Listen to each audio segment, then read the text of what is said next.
KPM.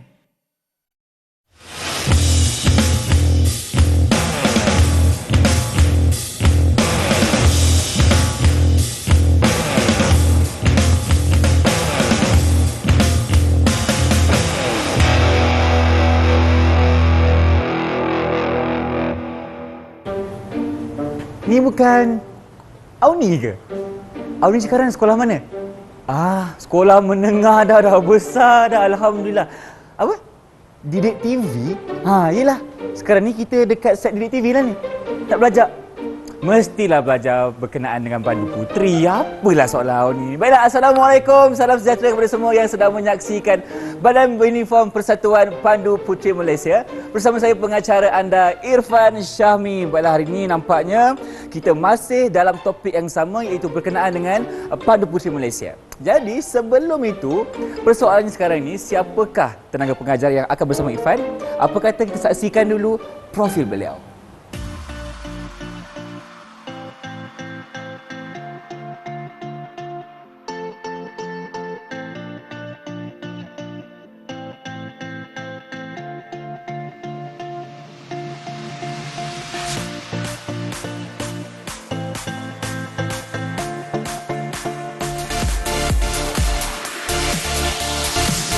Baiklah, itulah dia profil tenaga pengajar yang akan bersama Irfan hari ini untuk topik kita, Persatuan Pandu Puteri Malaysia.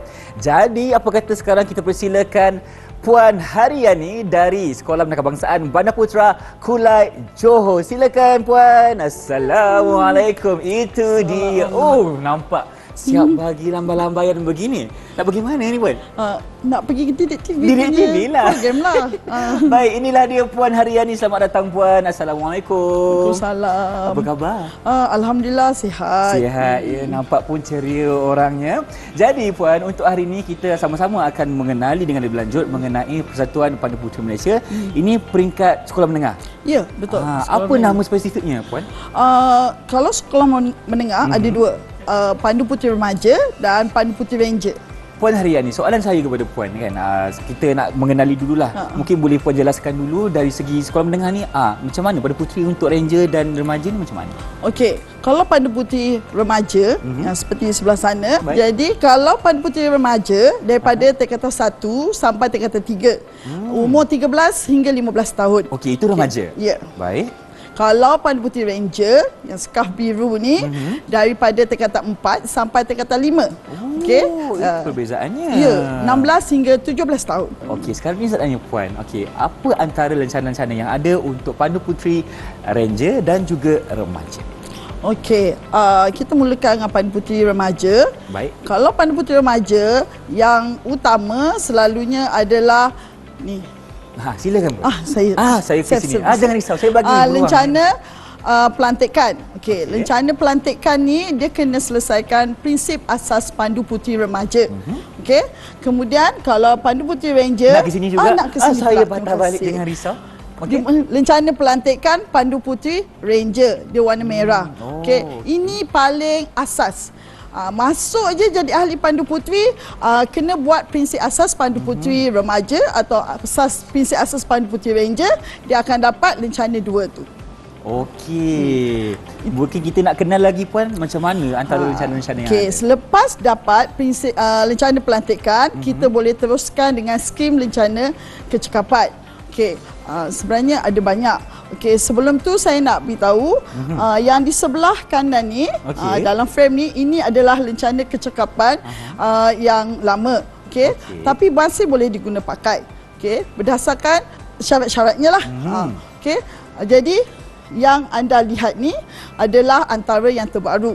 Okey, sebab skim lencana kecekapan dia ada banyak. Okey, kalau sebelum ni ada 75 je, sekarang dah 133. 133. Wow, banyak tu Puan. Ya, betul. Baik Puan, lagi satu soalan daripada saya. Macam mana kita nak tahu cara pemakaian untuk Ranger dan juga remaja? Okey, kita mulakan dengan remaja. Remaja, Auni di sini, silakan. Hai Auni. Hai. Jadi untuk pemakaian baju pakaian pandu puteri remaja. Yang pertama, shoulder fascias. Ini selalu orang salah. Okey. Shoulder fascias ni kena betul-betul dekat klip. Oh. Tak ada jarak langsung, ya. Okey. Tiada jarak. Tiada Okey? jarak di situ, Ya. jangan ada jarak. Selepas tu Faham. scarf kuning. Okey, scarf kuning maksudnya dia muda. Muda lagi. Okey. Woggle. Okey. Okey, woggle bukan goggle. Kelencana pelantikan warna biru. Tidak Kalau tak siap lagi prinsip asas pandu puteri, tak boleh pakai, ya. Oh, kena siapkan dulu. Ya, kena dapatkan pelantikan daripada kapten. Kemudian yang ini, lencana dunia. Betul-betul atas poket. Okey. Untuk remaja dia ada lambang kumpulan. Okey. Okey, lambang bunga ni. Okey, lambang bunga ni ada 6. Salah satunya adalah bunga matahari. Atas lambang baru name tag. Name tag, okey. Tanda nama. Tanda nama. Tanda nama ada dia punya saiz. Kalau dia sampai pandu puteri, anugerah pandu puteri remaja, selalunya ni ada lanyard. Lanyard ni menentukan jawatan. Okey. Dia ketua pasukan, ketua kumpulan, penolong ketua Kalau kumpulan. Auni ni sekarang jawatan apa? Sekarang kalau ada jawatan dia ada tali putih dekat sini, dekat Okey. poket. Sekarang saya tak letak tali putih. Kalau ada satu tali putih, maksudnya dia adalah penolong ketua kumpulan. Kalau ada 3, dia ketua pasukan. Faham. Okey. Dan lanyard ni bukan sebarang lanyard. Lanyard ni bersambung dengan whistle. Oh, kena Whistle. bersambung. Ya, Okey. sebab dia nak bagi panggil kawan-kawan dia semua. Jadi lanyard ni ada whistle. Ada Okey? whistle. Dan Baik. dia dekat kepala, bukan dekat tangan. Faham. Okey, itu untuk remaja. Ya. Terima kasih Auni walaupun diam je kat situ. Baik. Sure. Seterusnya kita nak beralih pula kepada Ranger. Bagaimana pula pemakaian untuk Ranger?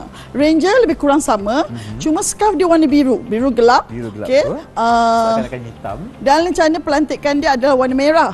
Okey. Kalau tadi warna biru Ya. Ah. Tapi super juga dia kena lulus prinsip asas pandu putih Ranger, baru dia boleh pakai. Okey. Kemudian sepatutnya kalau dia tak ada selempang ni, dia pakai sama macam remaja.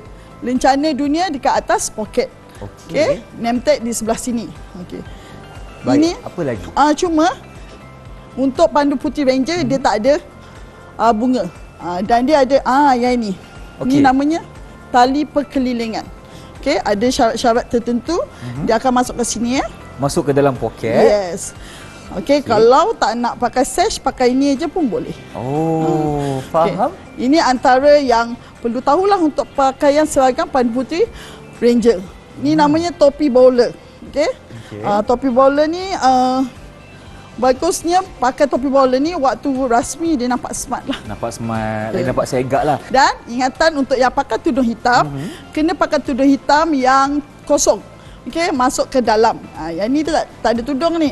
Okey. So, dia pakai tudung hitam, dalam dia inner tudung dia warna hitam juga. Hitam juga. Semua kena warna hitam. Stoking hitam, kasut hitam. Oh, Okey? itulah dia punya Ya. panduan pemakaian untuk Ranger dan juga remaja. Terima kasih Puan. Banyak penjelasan yang dah diberikan. Apa kata sekarang ni kita berhenti berehat seketika, boleh Puan? Ya, boleh. Boleh. Kita rehat dulu. Teruskan bersama kami dalam Badan Uniform Persatuan Pandu Puteri Malaysia.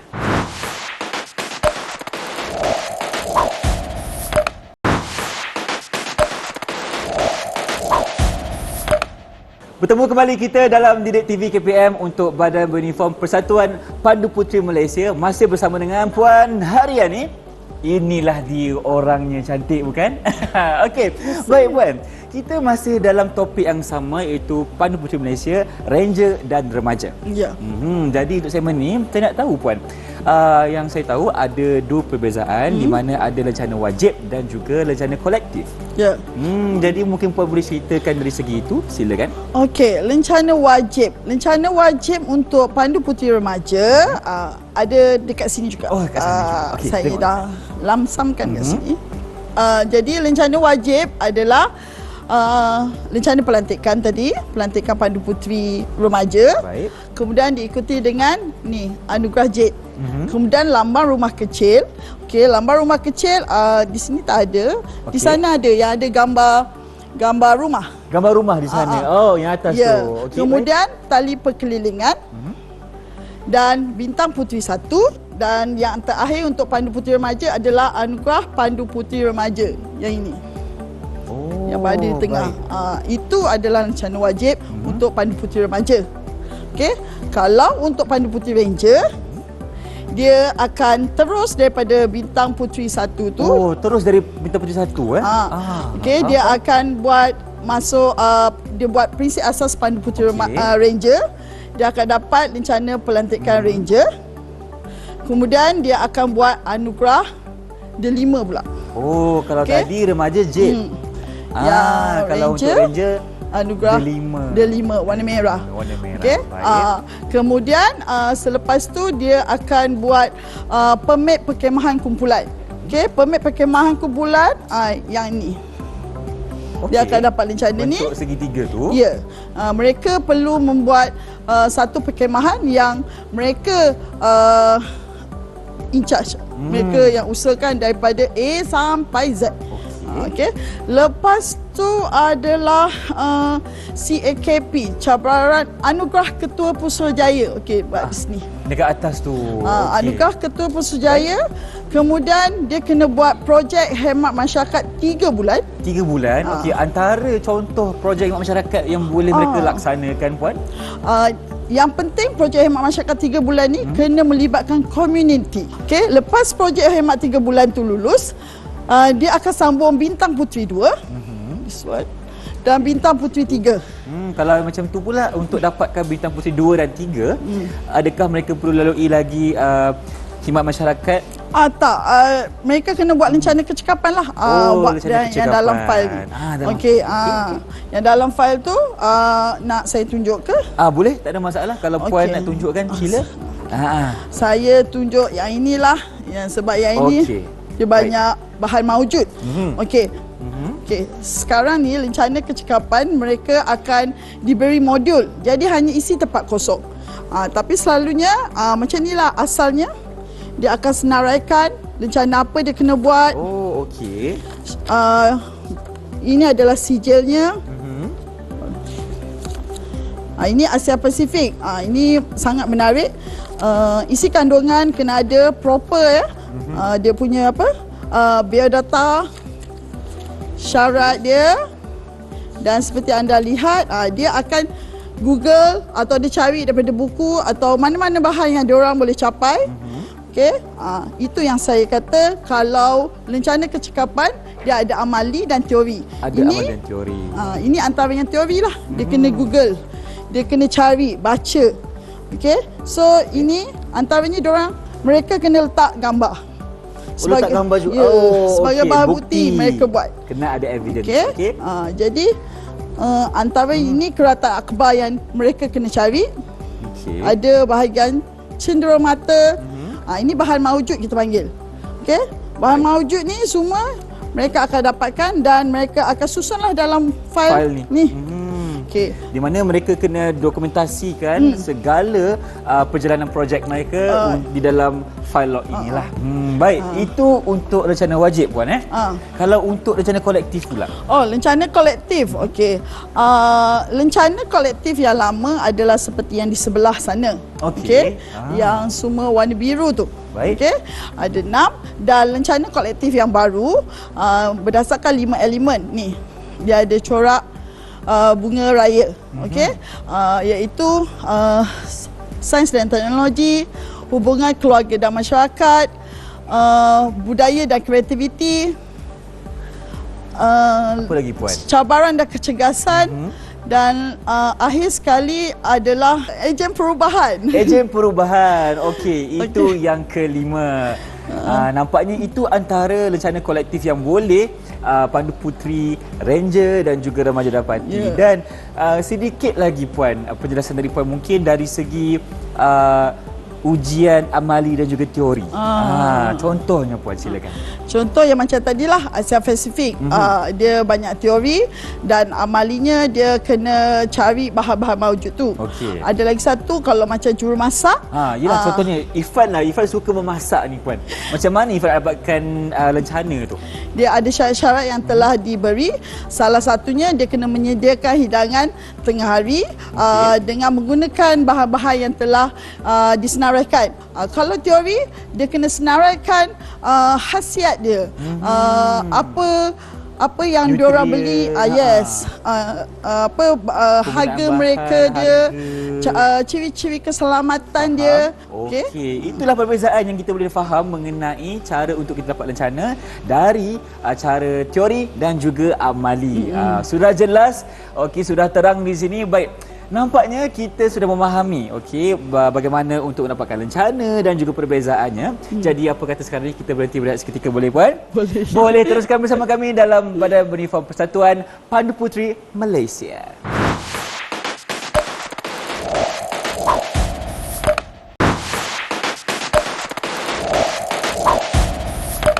Alright, masih bersama kami tentunya dalam Didik TV KPM Badan Beruniform Persatuan Pandu Puteri Malaysia. Okey, nampaknya kita masih dengan Puan Haryani di sini. Haryani. Ya, betul. Okey, untuk segmen kali ini kita akan fokuskan pula kepada anugerah. Ya. Anugerah untuk yang dapat mereka peroleh sekiranya mereka berjaya melaksanakan projek dan juga kumpul lencana, kan Puan? Betul. Jadi mungkin Puan boleh ceritakan sedikit apa anugerah yang dapat ditawarkan. Okey, yang pertama sekali adalah Pandu Puteri Remaja. Okey. Pandu Puteri Remaja dari tingkatan 1 sampai tingkatan 3. Jadi mereka boleh dapat anugerah Pandu Puteri Remaja. Anugerah ni baru diperkenalkan pada tahun 2014. Okey, dan sijil dia akan ditandatangani oleh Ketua Putrajaya Persatuan Pandu Puteri Malaysia dan juga Ketua Putrajaya Cawangan. Okey, untuk anugerah tu dia kena siapkan prinsip lencana pelantikan, iaitu siapkan prinsip asas Pandu Puteri. Kemudian dia akan siapkan anugerah JET, dia siapkan lambang rumah kecil, tali perkelilingan, bintang puteri 1, dan dia siapkan buku log peribadi. Buku log peribadi. Ya. Buku log peribadi maksudnya pelibatan dia sepanjang dia dari tingkatan 1 sampai tingkatan 3 dan merangkumi semua peringkat sekolah, daerah, cawangan, kebangsaan, antarabangsa. Jadi dia akan dapat anugerah Pandu Puteri Remaja. Terang. Okey, inilah rupa sijil anugerah remaja. Okey. Ni dah dapat belum? Inilah dia. Inilah dia yang awak akan dapat nanti ni. Nama dia kat sini. Oh, nama dia kat sini. Dah dapat dah. Nampak tak, Auni dah berjaya dapatkan anugerah remaja. Minta maaf yang ni Okey, itu dia dari segi anugerah remaja. Okey, untuk umur 13 hingga 15 tahun. Saya lupa beritahu. Apa lagi Puan? Anugerah Pandu Puteri Remaja diperolehi dianugerahkan pada peringkat cawangan sewaktu mesyuarat agung tahunan. Jadi YDP cawangan tersebut dia akan serahkan kepada calon tersebut penerima anugerah. Anugerah yang cukup besar dan berprestij. Ya, betul. Berprestij. Tersasul saya kat sini. Bukan calang-calang tu. Bukan calang-calang. Bukan senang nak dapat anugerah ni. Jadi apa kriteria yang perlu dapat perlu anda lakukan? Dia sambung daripada yang anugerah Pandu Puteri Remaja. Oh, okey, sambung. Kemudian dia akan lengkapkan bintang puteri 2, 3, tali perkelilingan dah termasuk kan. Permit perkhemahan. Okey, permit perkhemahan. Bengkel selalu sedia yang paling terakhir. Okay. Bengkel apa Puan? Bengkel selalu sedia. Selalu sedia. Okey. Jadi dia lulus bengkel selalu sedia tu, dia dah boleh bersedia untuk dianugerahkan untuk anugerah Pandu Puteri Raja. Okey. Cuma saya lupa saya nak terangkan bahawa sebenarnya selempang ni ini separuh je tahu, baru. Separuh je? Dia sebab lencana kita ada 133. Patutnya sampai belakang lah. Boleh sampai belakang. Sampai belakang. Okay. Masya-Allah. Dan kalau yang warna hijau hitam tu adalah lencana lama. Okey. Lencana baru sekarang dah macam ni. Oh. Dia dah berwarna-warni. Berwarna-warni. Okey. Termasuk juga lencana SDG, Sustainable Development Goals. Okey. Matlamat pembangunan mampan yang paling in trend sekarang. Kemudian Gear Up. Gear Up adalah mengenai kejuruteraan. Kerjasama dengan BAE System. Jadi ada tak lagi Puan? Rasanya Puan nak ajak saya untuk tengok buku-buku dekat depan ni kan? Ya, betul. Buku apa tu Puan? Jurnal Progresif Pandu Puteri Remaja dan Ranger. Baik. Semua perkara ada dalam ni. semua yang diperlukan untuk mendapatkan anugerah-anugerah ini. Okey, ikut je buku ni, insya-Allah anda akan sampai ke tahap ini. InsyaAllah ikut saja semua cara dalam tu, insyaAllah sampai dapat anugerah raja kan. Selain daripada tu saya nak beritahu, Apa lagi Puan? Pandu Puteri Malaysia Silakan. ada banyak buku. Buku Jom Berkemah, semua mengenai perkemahan. Istiadat, buku Kawat dan Istiadat adalah mengenai istiadat di dalam Pandu Puteri. Contoh ladang kuda dan juga formasi V. Itu ramai tak tahu. Saya pun tak tahu. Baru tahu sekarang ni Puan. Dan siapa yang buat lencana sejarah Persatuan Pandu Puteri Malaysia perlu ada buku ni. Ini adalah Legacy, Al-Qaeda Legacy. Semua tokoh-tokoh dalam Pandu Puteri ada di dalam. Okey, ini Tak juga boleh kenal, memberi inspirasi lah kan. Tak kenal maka tak cinta. Jadi kita kenal lah dalam buku ni kan Puan kan? Ya, betul. Okey, nampaknya itulah penjelasan dari segi buku dan juga dua anugerah iaitu Pandu Puteri Remaja dan juga anugerah Pandu Puteri Raja. Ada perbezaan di situ. Untuk menengah rendah remaja, untuk menengah atas raja. Okey, kita kena kenal semua tu sebelum kita dapat mengetahui dengan lebih lanjut kan Puan? Okey Puan, kita pun dah banyak belajar dengan Puan hari ni, pelbagai informasi, ilmu yang telah diberikan. Jadi sebagai penutup segmen kita, apakah rumusan yang boleh Puan lakukan? Silakan Puan. Rumusan saya adalah kepada semua anak gadis di luar, murid-murid perempuan, pemimpin-pemimpin perempuan, silalah menyertai Persatuan Pandu Puteri Malaysia kerana program pendidikan kami telah bertambah menyeronokkan dengan lencana-lencana yang amat menarik dan berwarna-warni. Di samping itu pendidikan kami merangkumi daripada antarabangsa hingga ke Malaysia. Jadi untuk yang risaukan perkemahan bercampur, bila menyertai kami, perkemahan hanya murid perempuan sahaja. Jangan risau, eksklusif. Ya, terjamin selamat. Terjamin selamat. Jadi sahut seruan cikgu untuk sama-sama kita menyertai Persatuan Pandu Puteri Malaysia. Diharapkan semua ilmu yang diberikan dapat memberi manfaat kepada semua yang menonton. Diharapkan kalau rezeki kita berjumpa lagi Puan. Ya, insya-Allah. Dengan itu, Assalamualaikum. Bye-bye.